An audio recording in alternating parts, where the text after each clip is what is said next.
very good evening and welcome to the start of the season 14 playoffs. Just two fixtures this evening. If I just bring that up on the screen, we've got the first legs of Badgers versus Sancte and Coast versus Exiles. Appreciate you all hanging about waiting for this to commence. I've had a very busy day and a largely enjoyable day as well. Some news to kickstart the show off, though, which I ran out of time to share before going live. There have been the monthly awards. So ahead of the playoffs, Duggan scooped Manager of the Month. It shows the job that Jamie's done. The Los Santos player has won Player of the Month. And again, ahead of the playoffs, Ronaldinho has won Young Player of the Month. So huge congratulations to all of the award winners. I'm sure, even Duggan, who was first in the chat, we've also had a bonjour chaps. Bonjour, c'est bien.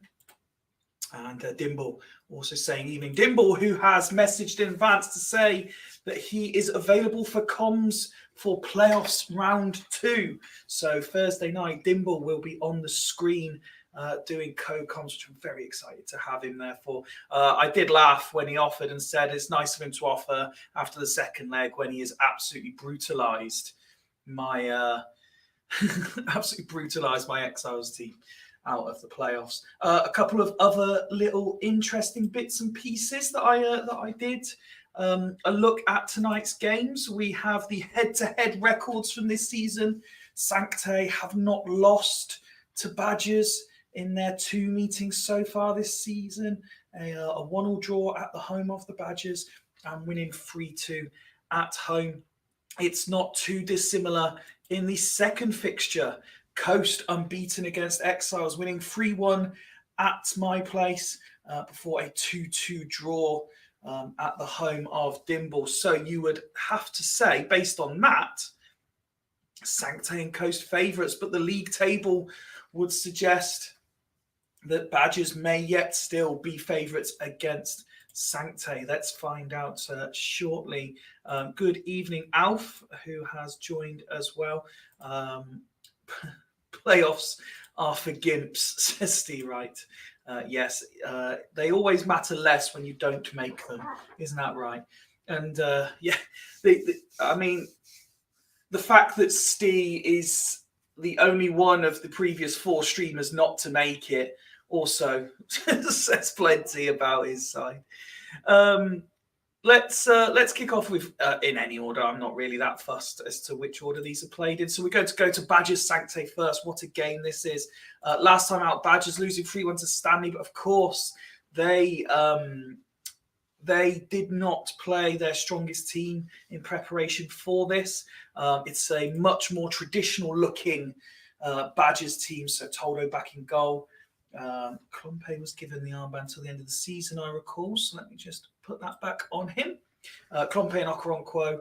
I really... So it wouldn't be my go-to free, this Badgers DM line, but what it is free players who know how to get the job done now, and they are the big game players in the Super League. So I'm very excited to see this trio for Badgers. Giggs and Agahawa, you know exactly what you're getting. Nicky Forenko, always one of those hit and miss players, but certainly done a job this season. And Cliver, who at one point was being dished out to everybody, has had 11 goal contributions this season, so he's played his part, and he partners Rossini, who is on 10.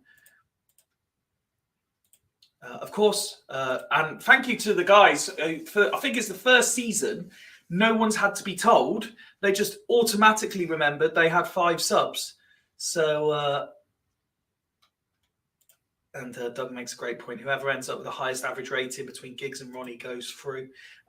Yes, everyone just remembered that it was 5 subs. So appreciate the attention to detail. There was no prompting on my part this time round. As for Sancte, still without Constantinu. He is on the way back, though. He will be there should should Dragons make it through, he should be back for the latter rounds of the playoffs, even Mr. Savage.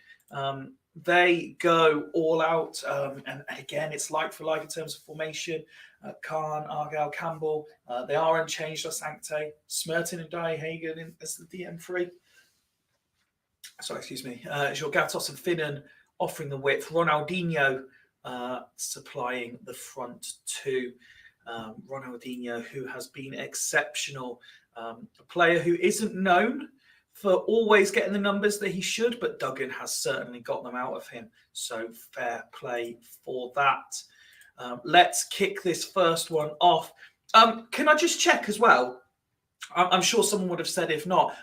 We've had a bit of a move around at home today, but preparing for the Christmas decorations. So I'm now in a different spot again. Is the connection and the feed okay for you guys? Is everything clear? I'm hopeful it is. I've not had any warnings that it's not, but I'd just like to know for sure. Here we go, says Tato. Let's kick off this first one. All good, no issues. Thank you, Duggan. And no issues for Sancte. 4 minutes on the clock. Inzaghi opens the scoring. Huge goal. And Dai goes in the book. Perfect. Thank you very much. Appreciate that. Approaching half time.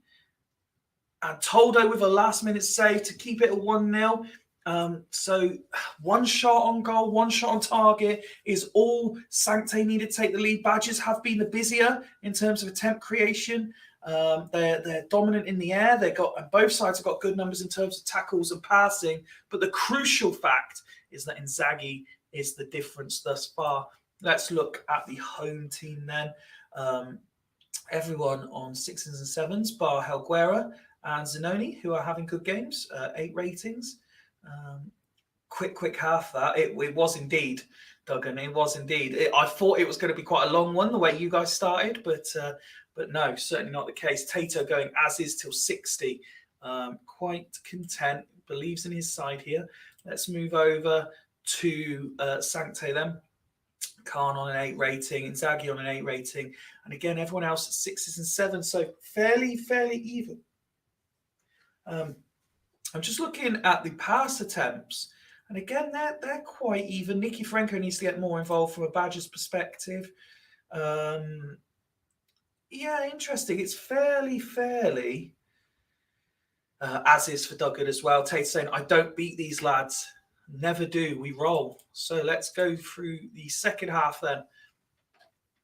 I think Sancte has started this half quickest as well. 54 now on the clock as Badgers start to come forward.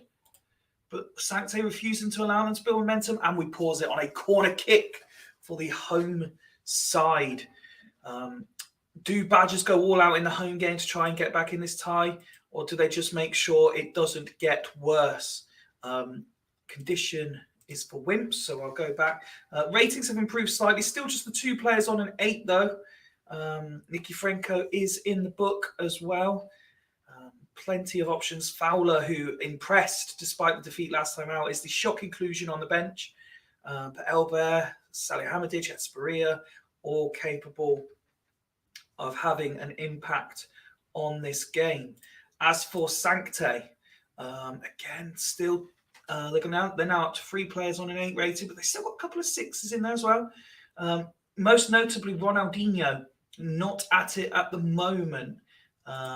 Conditionally speaking, no real concerns there that I can see.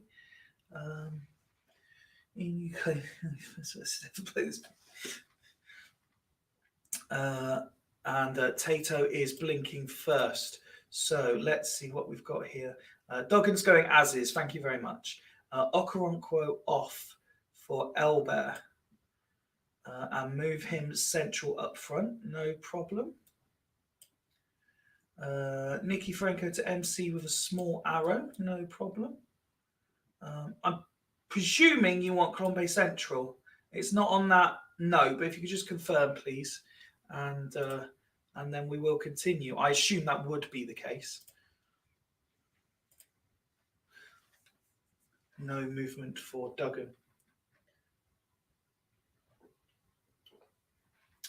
Part of my exciting day today, I went and watched the Marvels film with young Master Smuts. That's a good watch. if you're interested in the superhero franchise. Pompey Central, of course. Thanks, mate. No worries at all. And then I spent the evening watching Leicester City women go 2-0 up against Arsenal women and then get absolutely demolished in the second half. So we go, with just 1 goal in it and only 2 games to play. Let's slow it down for the last 10. Is there going to be any additional action? Here comes Elbert. Khan gets a touch to it. Smerton is hurt. He is going to have to go off. Is Derek McInnes going to get some playoff action now? Just trying to see who else is there. I think McInnes is the obvious change.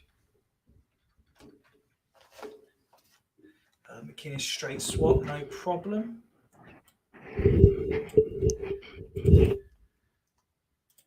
And we carry on. 7 minutes of normal time left to play. As the cat comes over the keyboard again. 5 additional minutes being added on. Desai picks up Giggs, Nicky Franco, but Ariel gets there. Desai tackles. They want a penalty. The referee waves play on. Oh, huge moment. Nothing happening in injury time. And Sancte take a 1-0 lead into the second leg. They didn't offer much, but what they did was score their only. You missed a great chat. I heard most of it on the radio and saw the end of it as well, Alf. So I'm very well aware of the 8-goal thriller between Man City and Chelsea.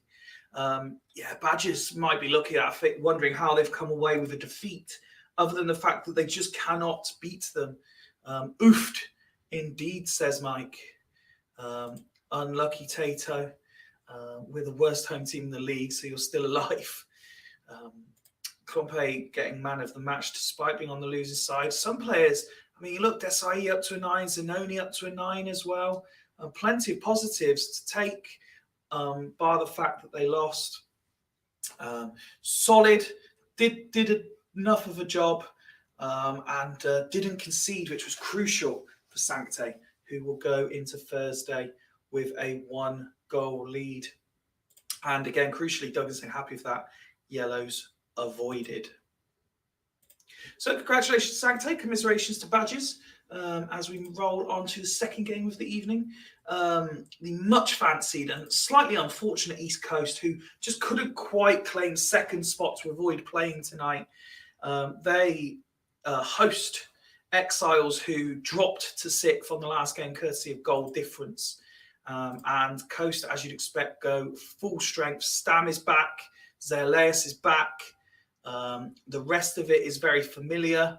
The only slight problem for them, Uliano suspended, which sees Juarez get a place on the bench, his first appearance of the season. Michelini drops to the bench. As we've seen, Coast unbeaten against their opposition in the two matches this season, and finishing much stronger than them in the league. Dimble must be very, very confident. We have had significant defensive issues, conceding 3 in each of our last 3 games and not conceding less than 2 in our last 5. We are without Riquelme and Vicente, so we mix it up a little bit to try and change things around, pack the midfield a bit more. Veron, instead of being that sort of playmaker, he's just in the middle of the pitch in an attempt to stop Barry Ferguson running riot. And we take back one of our strikers and play with 2 AMs, basically just to try and defend a little bit. Nestor and Ferdinand preferred to, and despite Sevre playing quite well last time out, Richard Wright goes back in the sticks. Duggan wasn't expecting the change-up. When I saw us conceding, I know Haggis were full strength and we weren't necessarily full strength, but 3 games in a row where you're conceding 3, it's just not ideal. So I thought, away from home, let's just try and be a little bit more difficult. Steve saying, massive change up, love it. I had to try something. And because Rocks will be angry if I don't, I'm very confident that this change-up, Dimble wouldn't have been expecting it either, so we will win. So good luck to Dimble as we kick off the second game. And Coast starting very, very quickly indeed. Possibly could be a goal up already. Exiles starting to play their way back into this. Veron's name I'm seeing getting involved. Coast looks strong with them big legs. How big could this be? Carlos Shax off injured on half an hour. Michelini isn't about. Sorry, Michelini. No, let me try this right. Stanic, I'd imagine, is the replacement, but Shax has been on fire this season. And does that just open a window of opportunity for Exiles that the key cog in this Coast team is now injured? Stanic straight swap, says Dimble. No problem. 30 minutes in, it's looked Coast dominant, but Exiles have had a moment or two, and there is the goal for Shearer for the home side. And will that wake Exiles up? They do have a double chance, but Tolda equal to it. And Stanic getting involved, and it looks like it's going to be 2. No, they get away with it. Aymar continues to get his name in plenty of text, but offer nothing. And at half time, a fairly even game. Look at that tackle percentage from Coast. That is superb. And dominant in the air as well. Both sides creating the same amount of opportunities, but the difference in caliber that Coast have shining through. A look at their ratings. Pizarro, a slightly quieter game for him.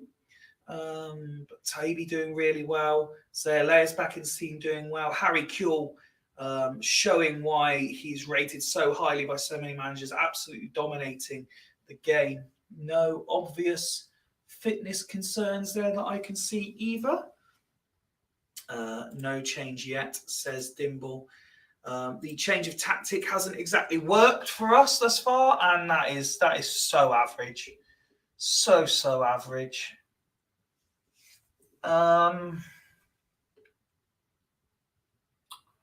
Well, I've got to let the experiment run more than 45 minutes. We'll go as is. Let's resume the action. And nothing happens in the first 10 minutes. And they must score, don't score. And have Exiles had a reprieve as we hit the hour mark. They have a throw in as we pause game 63.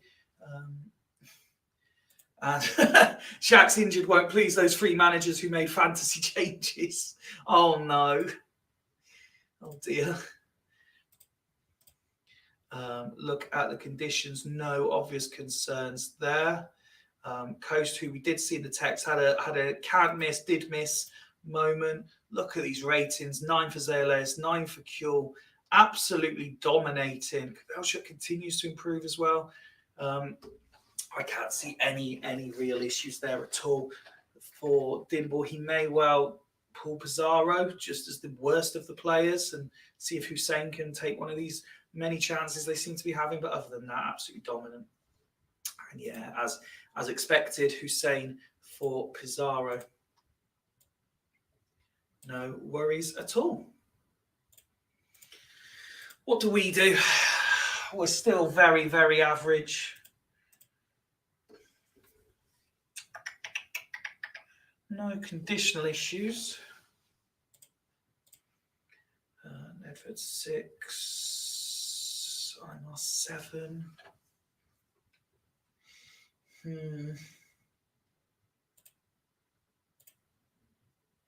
Okay.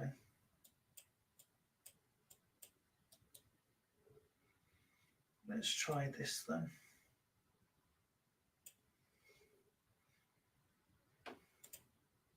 Let's go for it. See if we can get back into the game. Half an hour to play. And Coast go 2 up and have probably secured their passage. Oh, Viduka gets 1 back though. 71 minutes. Can Exiles get an equaliser? Oh, time's flown by. Didn't seem to slow it down. Sorry, Dimble.